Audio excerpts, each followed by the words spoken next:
നമസ്കാരം. ഗുഡ് ഹെൽത്തിൻ്റെ മറ്റൊരു എപ്പിസോഡിലേക്ക് എല്ലാ പ്രിയപ്പെട്ട പ്രേക്ഷകർക്കും സ്വാഗതം.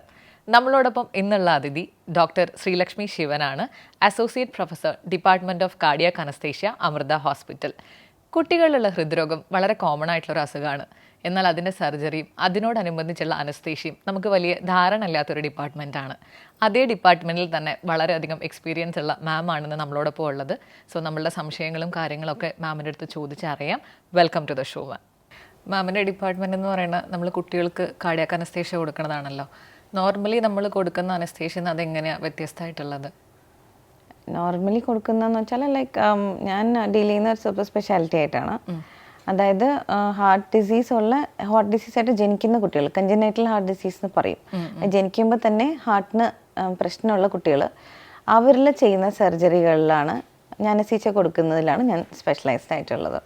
അപ്പം സാധാരണ പീഡിയാട്രിക് അനസ്തീസിയ എന്ന് പറയുന്നത് ഹാർട്ടിന് പ്രശ്നം ഉണ്ടാവാത്ത കുട്ടികളായിരിക്കും മിക്കവാറും ഉള്ളത്. അപ്പം അവർക്ക് കൊടുക്കുന്ന അനസ്തീസിയയും ഞങ്ങൾ കൊടുക്കുന്നതിലും തമ്മിൽ വ്യത്യാസമുണ്ട്. അനസ്തീസിയ പരമായിട്ടുള്ള വ്യത്യാസമല്ല, ഒരു ഹാർട്ട് ഡിസീസ് പരമായിട്ടുള്ള വ്യത്യാസമുണ്ട്. അപ്പം അതുകൊണ്ട് തന്നെ ഒരു സ്പെഷ്യാലിറ്റിയാണ് ഞങ്ങളുടെ. അത് എല്ലാവർക്കും കൊടുക്കാൻ പറ്റുന്ന ഒരു കാര്യമല്ല അത്. So we have to be specialised in that. Okay. അപ്പോൾ ഏതൊക്കെ അസുഖങ്ങളാണ് ഇതിൻ്റെ അണ്ടറിൽ വരിക? ഇപ്പോൾ കൺജനൈറ്റൽ ഹാർട്ട് ഡിസീസ് എന്ന് മാം പറഞ്ഞു, അതിൽ ഏതൊക്കെയാണ് ഇൻക്ലൂഡഡ് ആയിട്ടുള്ളത്? കൺജനൈറ്റൽ ഹാർട്ട് ഡിസീസ് വാസ്റ്റ് ഒരു ടോപ്പിക്കാണ്. അപ്പം ജനിക്കുമ്പോൾ തന്നെ ഹാർട്ടിന് ഡിഫക്റ്റ് ആയിട്ട് ജനിക്കുന്ന കുട്ടികളിൽ അതിനെയാണ് നമ്മൾ കൺജനൈറ്റൽ ഹാർട്ട് ഡിസീസ് എന്ന് പറയാം. അപ്പോൾ ഞങ്ങൾ ചെയ്യുന്ന ഹാർട്ട് സർജറീസ് അമൃതയിൽ നമ്മൾ ചെയ്യുന്നത് അപ്പം ജനിച്ചിട്ടുള്ള, അതായത് നിയോനീറ്റ്സ് നമ്മൾ പറയും, നവജാത ശിശുക്കളിൽ നിന്ന് പിന്നെ ഓൾഡർ ചിൽഡ്രൻ വരെ, ലൈക്ക് ഇവൻ 20 years, ഇവൻ അഡൾട്ട്സ് വരെയുള്ള കൺജനൈറ്റൽ ഹാർട്ട് ഡിസീസ് നമ്മൾ ചെയ്യാറുണ്ട്. ഡിസീസ് കറക്റ്റീവ് സർജറീസ് നമ്മൾ ചെയ്യാറുണ്ട്. അപ്പം നമ്മൾ ചെയ്യുന്ന സർജറികളിൽ ഇപ്പം ജനിച്ചിട്ട് വരുന്ന കുറച്ച് അത് നമ്മൾ നിയോനേറ്റൽ എമർജൻസീസ് എന്ന് പറയും. അപ്പം നമുക്ക് ആ കുട്ടികൾ നമ്മൾ റിസീവ് ചെയ്തിട്ടുണ്ടെങ്കിൽ അതിന് ചിലപ്പോൾ ഏതാനും മണിക്കൂറുകളെ പ്രായം ഉണ്ടാവുള്ളൂ, ചിലപ്പം ഏതാനും ദിവസങ്ങളെ പ്രായം ഉണ്ടാവുള്ളൂ. പക്ഷെ നമുക്ക് അവരെ ഉടനെ നമുക്ക് സർജറി ചെയ്യേണ്ട ഒരു കാറ്റഗറി ഉണ്ട്, എമർജൻസി ആയിട്ട് വരുന്നത്. നമ്മൾ അപ്പം തന്നെ നമുക്ക് ചെയ്യേണ്ടി വരും. അപ്പം അങ്ങനെ നമുക്ക് കേരളത്തിൽ നമുക്ക് അങ്ങനെ ഒരു സെൻറ്ററിൽ one of the best centres. അപ്പം ഇപ്പോൾ ജനിച്ച കുട്ടികളാണെങ്കിൽ പോലും ഇപ്പം അങ്ങനെ ഒരു ഡൗട്ട് ഉണ്ടാവും, ഇപ്പോൾ ജനിച്ച കുട്ടികൾ അത്രയും ചെറിയ കുട്ടികൾ നമ്മൾ ഹാർട്ട് സർജറി ചെയ്യുമെന്നൊക്കെ. അങ്ങനെ ചെയ്യേണ്ട അവസ്ഥകളുണ്ട്. അതായത് നമ്മൾ സർജറി ചെയ്തില്ല എന്നുണ്ടെങ്കിൽ ആ കുട്ടികൾ ജീവിക്കില്ല എന്നുള്ളത്. അപ്പം ദേ കം ആസ് എമർജൻസീസ്. അപ്പോൾ അതിൻ്റെ എക്സാമ്പിൾ, അതായത് TAPVC, പിന്നെ TGA എന്നൊക്കെ നമ്മൾ പറയുന്ന കുറേ അസുഖങ്ങളുണ്ട്. അതിൻ്റെ ഷോർട്ട് ഫോംസാണ് ഞാനിപ്പോൾ പറഞ്ഞത്, അതിൻ്റെ ഡീറ്റെയിൽസിലേക്ക് ഞാൻ പോകുന്നില്ല. പക്ഷെ അതൊക്കെ എമർജൻസീസാണ്. അപ്പം നമ്മൾ അപ്പം തന്നെ നമ്മൾ ഈ കുട്ടികളിൽ സർജറി ചെയ്തില്ല എന്നുണ്ടെങ്കിൽ അവർ മരണപ്പെടുകയാണ് ചെയ്യുക. അല്ലെങ്കിൽ like as soon as they are bone they dye, അങ്ങനെയൊക്കെ ആയിരിക്കും. ജനിക്കുമ്പോൾ ഉടനെ മരിച്ചു പോകും. അല്ലാന്നുണ്ടെങ്കിൽ അവർക്ക് നമ്മളിലേക്ക് ട്രാൻസ്പോർട്ട് ചെയ്യാൻ, അല്ലെങ്കിൽ അങ്ങനെ ഒരു എക്സലൻറ്റ് സെൻറ്ററിലേക്ക് ട്രാൻസ്പോർട്ട് ചെയ്യാനുള്ള സമയം കിട്ടുകയാണെങ്കിൽ അവർ എത്തുന്ന ഉടനെ നമ്മൾ ചെയ്യേണ്ട ഒരു സർജറിയാണ്. അതൊരു വിഭാഗം. പിന്നെ കുറച്ച് കഴിഞ്ഞ് നമ്മൾ കേട്ടിട്ടുണ്ടല്ലോ ഹാർട്ടിൽ ഹോൾ എന്നൊക്കെ നമ്മൾ കേൾക്കാറുണ്ടല്ലോ. അതൊക്കെ സിമ്പിളായിട്ടുള്ള ഹോളുകൾ എന്ന് പറഞ്ഞാൽ ചിലപ്പോൾ ഹോൾ മാത്രമേ ഉണ്ടാവുള്ളൂ. അപ്പോൾ 4 അറകളുണ്ട് ഹാർട്ടിൽ. അപ്പം ഏത് അറയിലാണോ ഹോളുള്ളത് അതിനനുസരിച്ചിട്ട് അതിൻ്റെതായിട്ടുള്ള കാഠിന്യവും കുറയും കൂടുകയൊക്കെ ചെയ്യും. പിന്നെ ഹോളിൻ്റെ സൈസിനനുസരിച്ചിട്ടും കൂടെ. അപ്പം അത് ചിലപ്പോൾ ഒരു 2-3 മാസം പ്രായമുള്ള കുട്ടികളായിരിക്കാം, അല്ലെങ്കിൽ 2-3 വയസ്സുള്ള കുട്ടികളായിരിക്കാം. സംടൈംസ് മുകളിലത്തെ അറകളിലാണ് ഹോൾ എന്നുണ്ടെങ്കിൽ ഈ കുട്ടികൾ വരുന്നത് കുറേയും കഴിഞ്ഞിട്ടായിരിക്കും. ചിലപ്പം 4 വയസ്സ് 5 വയസ്സ്, ചിലപ്പോൾ അത് കഴിഞ്ഞിട്ടൊക്കെ ആയിരിക്കും. അവർക്ക് വേറെ പ്രശ്നങ്ങളൊന്നും ഉണ്ടാവില്ല, അങ്ങനെയും ആയിരിക്കാം. അപ്പം ഡിപ്പെൻഡിങ് അപ്പോൺ വാട്ട് ഡിസീസ്, അപ്പോൾ ഡിസീസിൻ്റെ സിവിയറിറ്റി. അപ്പം സിമ്പിൾ ഹോളുകളിൽ നിന്നും പിന്നെ വലിയ രക്തക്കുഴൽ അങ്ങോട്ടും ഇങ്ങോട്ടും മാറിക്കിടക്കുന്നുണ്ടാവാം, അല്ലെങ്കിൽ ഈ ഹോളുകളുടെ എണ്ണം കൂടുതലുണ്ടാവാം, അല്ലെങ്കിൽ ഒരറയിൽ നിന്ന് ലങ്സിലേക്ക് പോകുന്ന രക്തക്കുഴലിലുള്ള ബ്ലോക്ക് ഉണ്ടാവാം. അപ്പോൾ അങ്ങനെ പല പല പല അസുഖങ്ങളുണ്ട്, പല വെറൈറ്റി ഉണ്ട്. അപ്പോൾ അതിന് ഓരോ അസുഖത്തിൻ്റെയും കാഠിന്യം അനുസരിച്ചിട്ട് പല പല പ്രായങ്ങളിലായിരിക്കും അവർ പ്രസൻറ്റ് ചെയ്യുക. അപ്പോൾ depending upon which ever age. അപ്പോൾ ഇതെല്ലാം വരുന്നത് കൺജനൈറ്റൽ ഹാർട്ട് ഡിസീസിലാണ്. അപ്പോൾ ഏത് ഏജിലാണോ, ഇപ്പോൾ കേരളത്തിൽ എന്ന് പറയുമ്പോഴേക്കും കൂടുതലും നമുക്കൊരു എഡ്യൂക്കേറ്റഡ് കമ്മ്യൂണിറ്റി ആയതുകൊണ്ടും പിന്നെ അച്ഛനമ്മമാർ കുറച്ചും കൂടി അവെയർ ആയതുകൊണ്ടും അപ്പോൾ ജനിക്കുമ്പോൾ ഉടനെയുള്ള പ്രശ്നങ്ങൾക്ക് നമ്മളുടെ പ്രൈമറി ഹെൽത്ത് സെൻറ്റേഴ്സും വളരെ നല്ലതാണ്. അപ്പോൾ അവരവിടെ പിക്ക് ചെയ്ത് ഉടനെ തന്നെ അടുത്ത സെൻറ്ററിലേക്ക് അവർ റെഫർ ചെയ്യും. പിന്നെ നമ്മൾ ഗവൺമെൻറ്റിൻ്റെ സപ്പോർട്ടുള്ള ഹൃദയം പ്രോഗ്രാം അങ്ങനത്തെ ഒരു ഗവൺമെൻറ് ഇനിഷ്യേറ്റീവ് ഉള്ളത് കൊണ്ടും ഒക്കെ നമുക്ക് ഈ പറഞ്ഞ കഞ്ചനൈറ്റൽ ഹാർട്ട് ഡിസീസ് സർജറി നമ്മൾ കൂടുതലും നമ്മൾ ചെയ്യാറുണ്ട് കേരളത്തിൽ. പക്ഷെ അതേപോലെ അല്ല വേറെ സംസ്ഥാനങ്ങളിൽ. ഇപ്പം ബീഹാർ, ജമ്മു ആൻഡ് കാശ്മീർ എന്നൊക്കെ പറഞ്ഞ ആ സ്ഥലങ്ങളിലൊക്കെ ഡയഗ്നോസ് ചെയ്യാൻ പോലും ഉള്ള എക്സ്പെർട്ടീസ് ഇല്ല അവിടെ. പക്ഷെ നമ്മളെ സംബന്ധിച്ചും we are actually quite fortunate. We have a good support system from the health care at എല്ലാ ലെവലിലും, പ്രൈമറി ലെവൽ മുതൽ അങ്ങോട്ട്. അപ്പോൾ ഈ കുട്ടികൾക്ക് നമ്മൾ അനസ്തേഷ്യ കൊടുക്കുമ്പോഴേ അതിനെന്തെങ്കിലും സൈഡ് എഫക്ട്സ് ഉണ്ടോ? സൈഡ് എഫക്ട്സ് എന്ന് പറയാനായിട്ട് ഇല്ല. കാരണം നമ്മൾ കൊടുക്കുന്ന മരുന്നുകൾക്ക് വളരെ, അതായത് നമുക്ക് എത്ര നേരം നമുക്ക് അനസ്തീസിയ നമുക്ക് കണ്ടിന്യൂ ചെയ്യുന്നു. അതായത് നമുക്ക് അനസ്തീഷ്യ എന്ന് പറയുന്നത് 3-4 കമ്പണൻസ് ഉണ്ട് അതിൽ. ഒന്നെന്ന് വെച്ചാൽ നമ്മൾ സർജറി ചെയ്യുന്ന സമയത്ത് കുഞ്ഞ് അനങ്ങാൻ പാടില്ല. പിന്നെ കുഞ്ഞിന് തീരെ വേദന ഉണ്ടാവാൻ പാടില്ല. കുട്ടിയാണെങ്കിലും വലിയ ആൾക്കാരാണെങ്കിലും അനസ്തീഷ്യയുടെ ഗോൾസ് ഒന്ന് തന്നെ. ഒന്ന് അനങ്ങാൻ പാടില്ല, വേദന എടുക്കാൻ പാടില്ല, അതിനെ കുറിച്ചിട്ടുള്ള ഓർമ്മകൾ ഉണ്ടാവാൻ പാടില്ല. അപ്പോൾ സർജറി ചെയ്യുന്ന സർജനെ പറഞ്ഞ പോലെ അനങ്ങിക്കൊണ്ടിരുന്നാൽ പറ്റില്ലല്ലോ. അപ്പം ഈ 3 കാര്യങ്ങളും. പിന്നെ നമ്മൾ ഇതെല്ലാം സർജറി കഴിഞ്ഞ ഉടനെ തന്നെ നമുക്കത് റിവേഴ്സ് ചെയ്യാൻ പറ്റും വേണം. തിരിച്ച് ഓർമ്മയിൽ കൊണ്ടുവന്ന് അവർ എഴുന്നേറ്റ് നോർമലാവണം. അങ്ങനെയാവണം. അപ്പം ഞങ്ങളിപ്പോൾ ഉപയോഗിക്കുന്ന മരുന്നുകളും ഡ്രഗ്സ് നമ്മൾ പറയുക മരുന്നുകൾക്ക്, അതും എല്ലാം ഷോർട്ട് ആക്ടിങ് ആണ്. അതായത് മാക്സിമം ഒരു 10 മിനിറ്റ് അല്ലെങ്കിൽ 20 മിനിറ്റ് ഒക്കെ ആക്ട് ചെയ്യുന്നതാണ്. അപ്പം നമ്മൾ ആ ഒരു 20 മിനിറ്റ് അതിൻ്റെ ആക്ഷൻ കഴിയുമ്പോഴേക്കും നമ്മൾ പിന്നെയും അത് റിപ്പീറ്റ് ചെയ്യണം ചെയ്യാം. പിന്നെ നമ്മൾ അനസ്തെറ്റിക് ഗ്യാസസ് എന്ന് പറയുന്ന കുറച്ച് ഡ്രഗ്സ് ഉപയോഗിക്കാറുണ്ട്. ഡ്രഗ്സ് അല്ല, അത് ആക്ച്വലി ഗ്യാസ് തന്നെയാണ്. അപ്പോൾ അത് ബോധം കെടുത്താൻ ഉപയോഗിക്കുന്നതാണ്. അപ്പോൾ നമ്മളത് കട്ട് ചെയ്ത് കഴിയുമ്പോഴേക്കും ശ്വാസത്തിൽ നിന്ന് ഇങ്ങനെ പുറത്തേക്ക് തന്നെ പോവും. ശ്വാസം വിടുമ്പോൾ തന്നെ പുറത്തേക്ക് പോവും. And you get reversed out of it. അപ്പോൾ കംപ്ലീറ്റ്ലി റിവേഴ്സബിൾ ആണ്. അത് ഞാൻ ഉദ്ദേശിച്ചത്. നമ്മൾ കൊടുക്കുന്ന മരുന്നുകൾക്കൊന്നും ലോങ് ലാസ്റ്റിംഗ് എഫക്ട്സ് ഇല്ല. അതെല്ലാം കംപ്ലീറ്റ്ലി റിവേഴ്സബിൾ ആയിട്ട് അവർ മൊത്തമായിട്ടും ഉണരുമ്പോഴേക്കും ഉണർന്നു, അവർക്ക് ഓർമ്മയില്ല, ദേ ആർ ലൈക്ക് ഫൈൻ. അങ്ങനെയാണ്. അപ്പോൾ അനസ്തീസിയയുടെ പരമായിട്ടുള്ള ലോങ് ലാസ്റ്റിംഗ് എഫക്ട്സോ സൈഡ് എഫക്ട്സോ ഒന്നും പറയാനുണ്ടാവില്ല. പിന്നെ ഒന്ന് വെച്ചാൽ ഓർമ്മ. അതായത് ഇപ്പം മിക്കവാറും കുറേ ആൾക്കാർ വലിയ ആൾക്കാരോട് ചോദിക്കുകയാണെങ്കിൽ അവർ പറയും, അനസ്തീസിയ കിട്ടിയ ആൾക്കാരാണെങ്കിൽ മൊത്തമായിട്ടും ബോധം കെട്ടിയവരാണെങ്കിൽ അവർക്ക് തിയേറ്ററിൻ്റെ അകത്ത് കയറുന്ന വരെ ഓർമ്മയുണ്ടാവും. അത് കഴിഞ്ഞിട്ടുള്ളത് അവർക്കൊന്നും ഓർമ്മ ഉണ്ടാവില്ല. ചില ആൾക്കാർ നമുക്ക് റെട്രോഗ്രേഡ് അമ്നീസിയ എന്ന് പറയാം. അത് നമ്മൾ നേരത്തെ കാര്യങ്ങൾ മറന്നു പോകും. അങ്ങനത്തെ മരുന്നുകൾ നമ്മൾ കൊടുക്കാറുണ്ട്. അപ്പം ദാറ്റ് ഇസ് സോ ദാറ്റ് അവർ മറക്കാൻ വേണ്ടി തന്നെ കൊടുക്കുന്ന മരുന്നാണത്. അപ്പോൾ അതിൻ്റെ ഭാഗമായിട്ടൊരു സൈഡ് എഫക്റ്റ് എന്ന് പറയാൻ ഈ പറഞ്ഞ പോലെ മറന്നു പോവാം. ദാറ്റ് കേം തിയേറ്ററിലേക്ക് വന്നത് ചിലപ്പോൾ മറന്നു പോവാം. അതൊരു സൈഡ് എഫക്റ്റ് എന്ന് പറയാനില്ല, നമ്മൾ പ്രതീക്ഷിക്കുന്ന ഒരു എഫക്റ്റ് തന്നെയാണത്.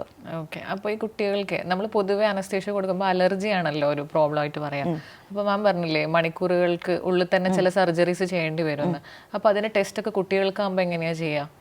നമ്മൾ ആക്ച്വലി അലർജി നമ്മൾ കൊടുക്കുന്ന മരുന്നുകൾക്ക് മാത്രമല്ല എല്ലാ മരുന്നുകൾക്കും പോസിബിലിറ്റിയാണ്. പക്ഷെ അത് വളരെ റെയറായി സംഭവിക്കുന്ന ഒരു കാര്യം കൂടിയാണ്. അപ്പം ഞങ്ങൾ അനസ്തെറ്റിക് മരുന്നുകൾക്ക് അലർജി ഉണ്ടാവാം. അപ്പോൾ ഈ പറഞ്ഞ പോലെ നമ്മൾ ആക്ച്വലി ഓരോ കുട്ടികളിലും ഓരോ മരുന്നും ടെസ്റ്റ് ചെയ്യാറില്ല. പക്ഷേ നമ്മൾ കൊടുക്കുന്ന മരുന്നിന് നമ്മൾ കൊടുക്കുമ്പോഴത്തേന് നമുക്ക് അറിയാൻ പറ്റും. അതായത് സ്കിന്നിൽ ഒരു പക്ഷേ റാഷ് വരും, അല്ലെങ്കിൽ ഈ പറഞ്ഞ പോലെ ലങ്സിലെ പ്രഷർ കൂടും, നമുക്ക് ശ്വാസം കൊടുക്കാൻ പറ്റാത്തൊരവസ്ഥ വരും. അങ്ങനെയൊക്കെയാണ് അലർജി പ്രസൻറ്റ് ചെയ്യുക. അങ്ങനെ നമ്മൾ കാണുകയാണെങ്കിൽ അപ്പോൾ തന്നെ നമ്മൾ കൊടുത്ത മരുന്ന് സ്റ്റോപ്പ് ചെയ്യുക. പിന്നെ ഞങ്ങൾക്ക് അപ്പം കൊടുക്കാനുള്ള എമർജൻസി മരുന്നുകളുണ്ട്, അതൊക്കെ കൊടുക്കുക. പിന്നെ വെന്റിലേറ്ററിലാക്കുക. അങ്ങനെയൊക്കെയാണ് നമ്മൾ ചെയ്യുക. അതൊരു അൺആൻറ്റിസിപ്പേറ്റഡ് കാര്യമായിരിക്കുള്ളൂ. അല്ലാതെ നമ്മൾ റുട്ടീൻലി ഓരോ മരുന്നും ടെസ്റ്റ് ചെയ്യാറില്ല ആക്ച്വലി. അങ്ങനെ സംഭവിച്ചാൽ it is an emergency. It can happen to anybody. നമുക്ക് പ്രെഡിക്റ്റ് ചെയ്യാൻ പറ്റില്ല അത്. പിന്നെ ഒരു കാര്യം ഞങ്ങൾ ചോദിക്കുന്നത് വെച്ചാൽ ചില അനസ്തീസിയ ഇപ്പോൾ ഗ്യാസ് മരുന്നുകൾക്ക് പെട്ടെന്നൊരു റിയാക്ഷൻ വന്ന് ബോഡി ടെമ്പറേച്ചർ എല്ലാം കൂടിയിട്ട് ഒരു ഡെത്ത് അവസ്ഥ അങ്ങനെയൊക്കെ വരാൻ വെരി റെയർലി. മാലിഗ്നന്റ് ഹൈപ്പോതെർമിയ എന്ന് പറഞ്ഞൊരു കണ്ടീഷൻ ഉണ്ട്. പക്ഷെ അത് ഭയങ്കര റെയറായിട്ട് സംഭവിക്കുന്നതാണ്. അപ്പോൾ അങ്ങനെ ഒരു ഇൻസിഡൻറ്റ് എപ്പോഴെങ്കിലും ഫാമിലിയിൽ ഉണ്ടായിട്ടുണ്ടോ എന്നുള്ളത് നമ്മൾ ചോദ്യങ്ങളിലൂടെ നമ്മൾ ഹിസ്റ്ററി ചോദിക്കാറുണ്ട്.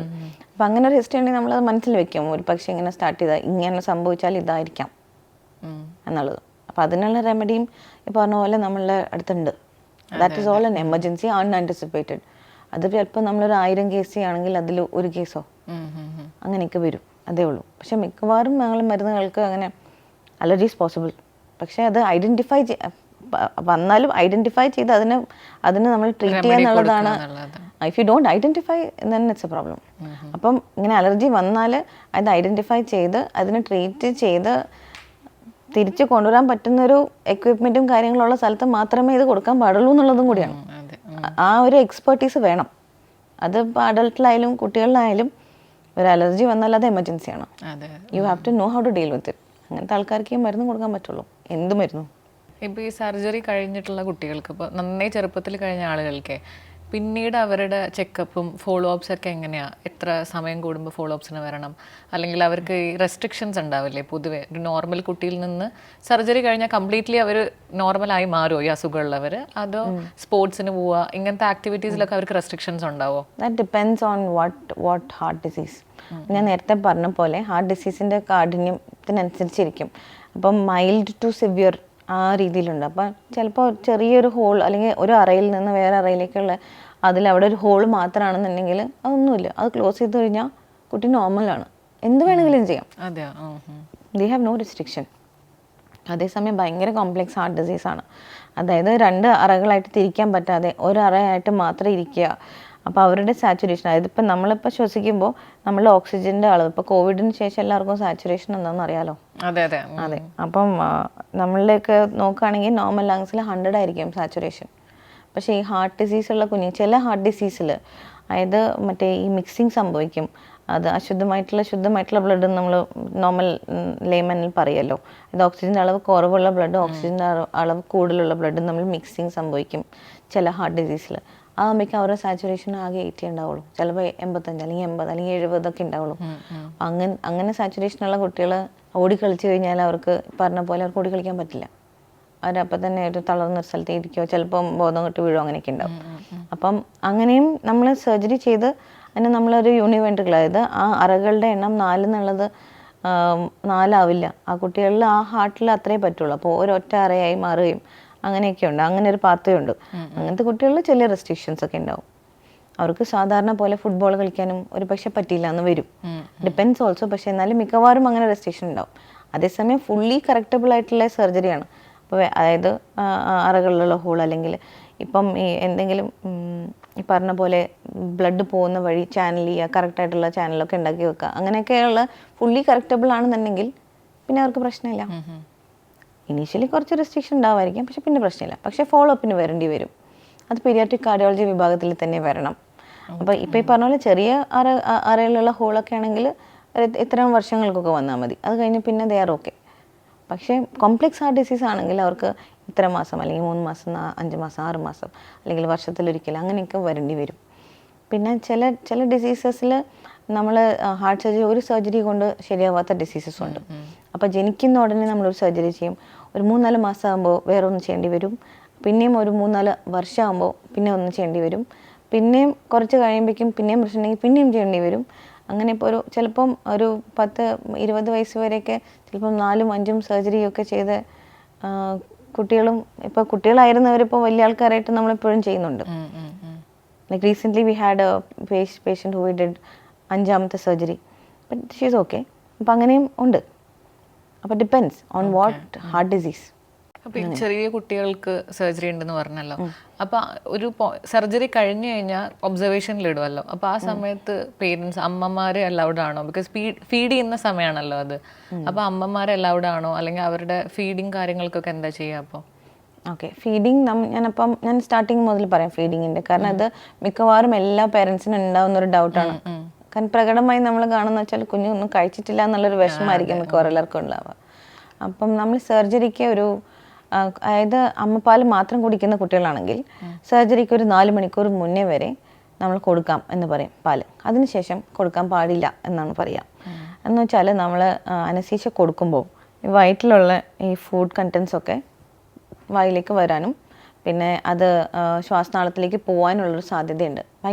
വലിയൊരു അപകടം തന്നെ സംഭവിക്കാനുള്ള സാധ്യതയുണ്ട്. അതുകൊണ്ടാണ് നമ്മൾ ആ 4 മണിക്കൂറൊന്നും കൊടുക്കരുതെന്ന് പറയാം. അത് മുലപ്പാലിന് മാത്രം. അതേസമയം കുറച്ചും കൂടി ഓൾഡർ കുട്ടികളാണെന്നുണ്ടെങ്കിൽ, അതായത് സോളിഡ്സ് കഴിക്കുന്ന കുട്ടികളാണെങ്കിൽ അത് നമ്മളൊരു 6 മണിക്കൂറാണ് പറയാം. 6 മണിക്കൂർ മുന്നേ ആണ് അവർക്ക് ഭക്ഷണം കൊടുക്കേണ്ടത്. അതിൻ്റെ ഒന്നും കൊടുക്കാൻ പാടില്ല. കാരണം നമ്മൾ അനസ്തീഷ്യ കൊടുത്ത് ഈ ശ്വാസനാളത്തിലേക്ക് ഞാൻ നേരത്തെ ട്യൂബ് ഇടുന്ന കാര്യം പറഞ്ഞല്ലോ, ആ ട്യൂബ് ഇടുന്ന സമയത്ത് ഈ പറഞ്ഞ പോലെ വയറ്റിന്ന് വായിലേക്ക് ഈ ഭക്ഷണ പദാർത്ഥം വരാനും ശ്വാസനാളത്തിലേക്ക് പോവാനും തടസ്സമുണ്ടാക്കാനും ഭയങ്കര ഒരു എമർജൻസി സിറ്റുവേഷൻ ഉണ്ടാക്കാനും സാധ്യതയുണ്ട്. അപ്പോൾ അത് കംപ്ലീറ്റ്ലി അവോയ്ഡബിൾ ആണ് ഭക്ഷണം കൊടുത്തില്ല എന്നുണ്ടെങ്കിൽ. അപ്പോൾ അതുകൊണ്ടാണ് നമ്മൾ എത്ര കുഞ്ഞ് വിശന്ന് കരഞ്ഞാലും നമ്മൾ കൊടുക്കരുതെന്ന് പറയുന്നത്. പക്ഷെ വെള്ളം, അതായത് ക്ലിയർ വാട്ടർ, നമുക്ക് സർജറിക്ക് 2 മണിക്കൂർ മുന്നേ വരെ കൊടുക്കാം. അത് എത്ര വേണമെങ്കിലും കൊടുക്കാം. അപ്പോൾ കുട്ടികളാകുമ്പോൾ നമുക്ക് ഡെക്സ്ട്രോസ് ഗ്ലൂക്കോസ് എല്ലാം കലക്കി കൊടുക്കാം. പക്ഷെ നമ്മളിത് പറയുമ്പോഴേക്കും നമ്മൾ മിക്കവാറും ഒരു 6 hours കർശനമായിട്ട് ഒന്നും കൊടുക്കരുതെന്നേ പറയുള്ളൂ. കാരണം വെള്ളം എന്ന് പറഞ്ഞാലും പേരൻസ് യൂഷ്വലി അണ്ടർസ്റ്റാൻഡ്. സംടൈംസ് ദേ ഗിവ് പാൽ കൊടുക്കും, അല്ലെങ്കിൽ ചെറിയ ബിസ്ക്കറ്റ് കഴിച്ചു, അല്ലെങ്കിൽ 2 ചപ്പാത്തി കഴിച്ചു എന്നൊക്കെ പറയും. അപ്പം നമുക്കത് ആ differentiation is important because of this. അപ്പം അത് ഓപ്പറേഷന് മുന്നത്തെ കാര്യം. ഓപ്പറേഷൻ ചെയ്യുമ്പോഴും ഓപ്പറേഷൻ കഴിയുമ്പോഴും ഹാർട്ട് സർജറി ഉള്ള കുട്ടികൾ ഈ പറഞ്ഞ പോലെ വെന്റിലേറ്ററിലായിരിക്കും. അപ്പോൾ അവരുടെ ശ്വാസനാളത്തിൽ ട്യൂബ് ഉണ്ടാവും, അവർ സെഡേറ്റഡ് ആയിരിക്കും, അനങ്ങില്ല. അപ്പോൾ അവർക്ക് വായിലൂടെ നമുക്ക് ഭക്ഷണം കൊടുക്കാൻ പറ്റില്ല. ഇൻസ്റ്റെഡ് നമ്മൾ അതായത് വെന്റിലേറ്ററിൽ നിന്ന് മാറ്റുന്നവരെ അവർക്ക് നമ്മൾ മൂക്കിലൂടെ ഒരു ട്യൂബ് ഇട്ട് അത് വയറിലേക്ക് പോകുന്നൊരു ട്യൂബാണ്, we call it naso gastric tube. മൂക്കിലൂടെ വയറിലേക്ക് പോകുന്നൊരു ട്യൂബ്, അതിലൂടെയാണ് നമ്മൾ ഭക്ഷണം കൊടുക്കുക. ഭക്ഷണം എന്ന് പറഞ്ഞാൽ സാധാരണ ഭക്ഷണങ്ങൾ ലിക്വിഡ് ഫോമിലുള്ള പാൽ കൊടുക്കും. പിന്നെ കുറുക്ക്, ഒത്തിരി ഓൾഡർ കുട്ടികളാണെങ്കിൽ കുറുക്ക് ഫോമിൽ നമുക്ക് അങ്ങനെ കൊടുക്കാം. അതായത് വെന്റിലേറ്ററിൽ മാറ്റുന്നവരെ. വെന്റിലേറ്ററിൽ നിന്ന് മാറ്റിക്കഴിഞ്ഞാൽ ഈ പറഞ്ഞ പോലെ വായിലൂടെ കൊടുക്കാം. അപ്പം ഞങ്ങളുടെ ICUവിൽ നമ്മൾ ദിവസത്തിൽ 1 തവണയാണ് അച്ഛനും അമ്മേനെയും കാണിക്കുന്നത്. അപ്പം വെന്റിലേറ്റഡ് പേഷ്യൻസ് ആണെങ്കിൽ അവർ ജസ്റ്റ് വന്ന് കണ്ടിട്ട് പോവുള്ളൂ. അല്ലാത്ത പക്ഷം വെന്റിലേറ്ററിൽ നിന്ന് മാറ്റി, അല്ലെങ്കിൽ ഞങ്ങൾക്ക് എന്തെങ്കിലും കാരണവശാൽ 2-3 ദിവസം കൂടുതൽ കുഞ്ഞിനെ ഇവിടെ വെക്കേണ്ട ഒരു അവസ്ഥ വന്നിട്ടുണ്ടെങ്കിൽ നമ്മൾ അമ്മമാരെ കൂടുതൽ ഇരുത്താറ്. അപ്പോൾ അവരൊന്ന് മാനേജ് ചെയ്യാനും അവർക്ക് ഭക്ഷണം കൊടുക്കാനും നമ്മൾ ഇരുത്താറുണ്ട്. അത് ഡിപ്പെൻഡ്സ് ഓൺ കേസസ്. റൂട്ടീൻലി നമ്മളെല്ലാ അമ്മമാരെയും ഇരുത്താറില്ല. നമുക്ക് ആവശ്യം എന്ന് പറയുകയാണെങ്കിൽ ഭയങ്കരമായിട്ട് കരയുന്ന കുഞ്ഞാണ്, നമ്മൾ പറഞ്ഞിട്ട് നമുക്ക് ആശ്വസിപ്പിക്കാൻ പറ്റാത്ത കുട്ടിയാണെന്നുണ്ടെങ്കിൽ അമ്മമാരെ കൊണ്ടുവരും. പിന്നെ അമ്മമാരും പറഞ്ഞ പോലെ കുറച്ച് സ്ട്രോങ് ആയിരിക്കണം.